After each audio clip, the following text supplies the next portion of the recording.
Hello and welcome back. Earlier in the year, we completed a review on a Stan Weinstein book, Secrets for Profiting in Bull and Bear Markets.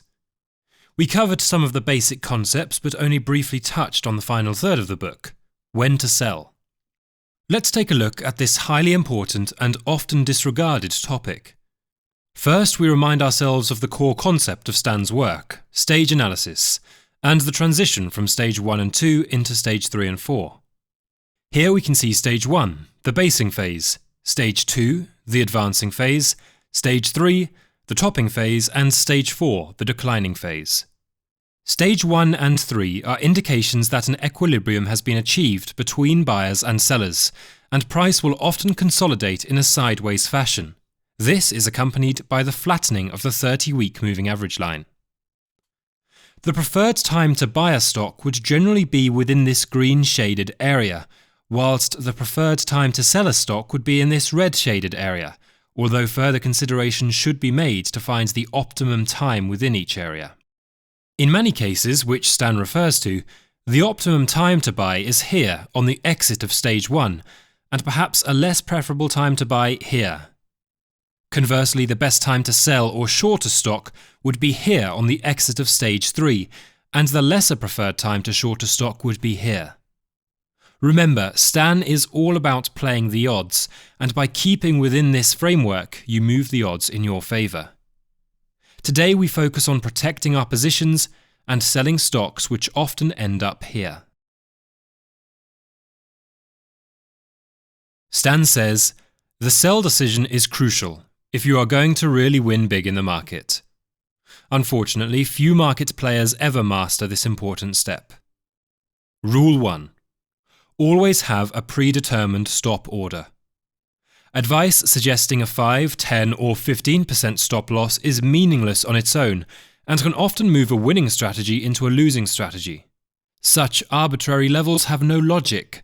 A true effective stop loss must have an objective reason, and this is rule number 2.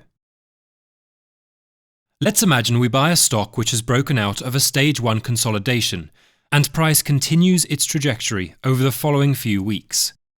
The initial objective reason for a stop loss could be just below the break of resistance, which now becomes a new support level. As the price continues, we look for reasons to raise the stop loss and protect profits. Advocates of a set percentage approach may suggest a 10% trailing stop loss, which could perhaps see the stop moving to here, but without any objective reasoning or relationship to the structure of the chart. The professional trader, however, would likely see further patterns appear within the chart, providing objective reasoning for a raised stop loss. Have a predetermined, objective initial stop loss and look for reason within the chart to raise the stop as price moves higher. Stay away from arbitrary percentages. Stan talks us through an example template, stock XYZ, and shows us the theory of trailing stops with specific rules. We identify the stages stage 1, 2, 3 and 4, and we also establish the 30-week moving average line. The price breaks out of consolidation at stage 1, above the 30-week moving average, and we purchase the stock at just under $21.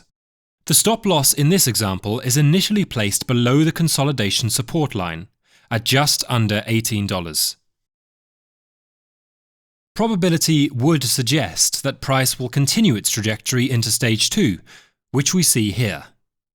Before we consider raising the stop loss from its original position, we need to see a form of correction.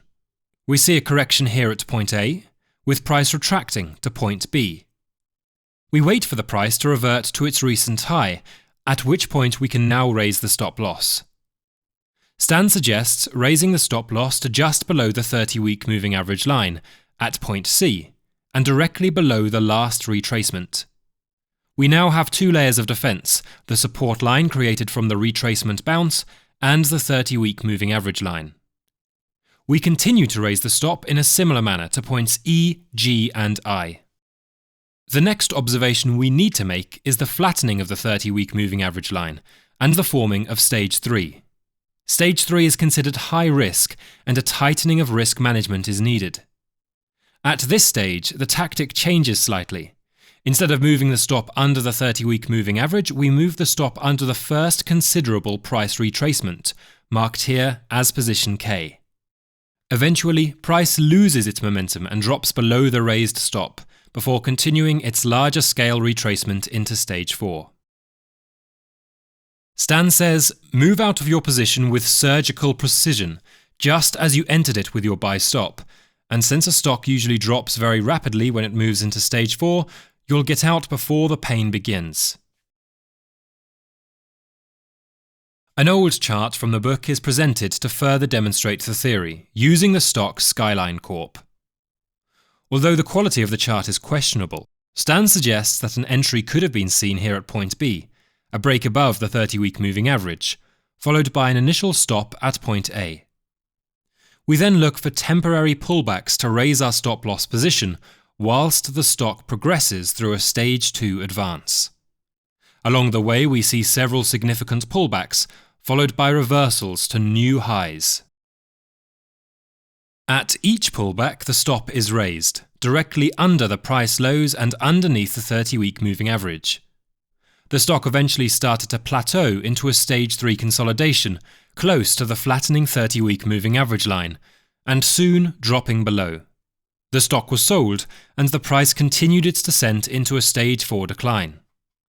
Ultimately, Stan captures the bulk of the move whilst protecting his profits along the way, recycling his funds from stocks sold into other stocks breaking through to stage 2 advances. A rather simple but effective concept. Stan emphasizes the importance of selling stocks at the right time when he says, just as it takes more time and energy to push a boulder up a hill than for it to fall, so it is with stocks. Both gravity and fear bring things down in a hurry. Using the same XYZ stock template as we did before, Stan demonstrates how using the same stage 2 technique in reverse, we could take advantage of a stage 4 decline by selling stocks short. We know we would have exited our prior long position here at the break of the support line, whilst the 30-week moving average line begins to plateau. Stan suggests we could simultaneously sell the stock short at the same time, by entering a short sale at the break, whilst looking for an objective reason to place a stop loss, which we see here at a retracement. The first action we see is a drop, followed by a retracement and a further decline. The stop is then moved in accordance with each retracement downwards, ensuring that its position is above the declining 30-week moving average line. At some point, we see the 30-week moving average line plateau, with price often consolidating in a sideways action, whilst creating a resistance line. If price breaks through resistance, we close our short position. If price also moves above the 30-week moving average line, we could consider this a new stage 1 breakout and perhaps switch to buying a position on the long side, anticipating a new stage 2 phase. Another working example is offered through a chart from the stock Dow Chemical.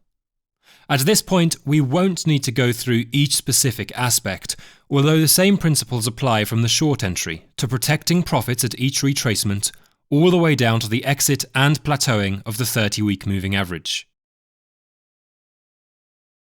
I think Stan summarizes his position management approach best when he says, even though the market will definitely throw some frustrating curves at you along the way, this is the disciplined, unemotional, and profitable way to go. Always protect all your positions, both shorts and longs with stops. Remain entirely mechanical, no matter what headlines or TV news flashes you see. Thanks for watching, and please consider subscribing and let me know your thoughts below.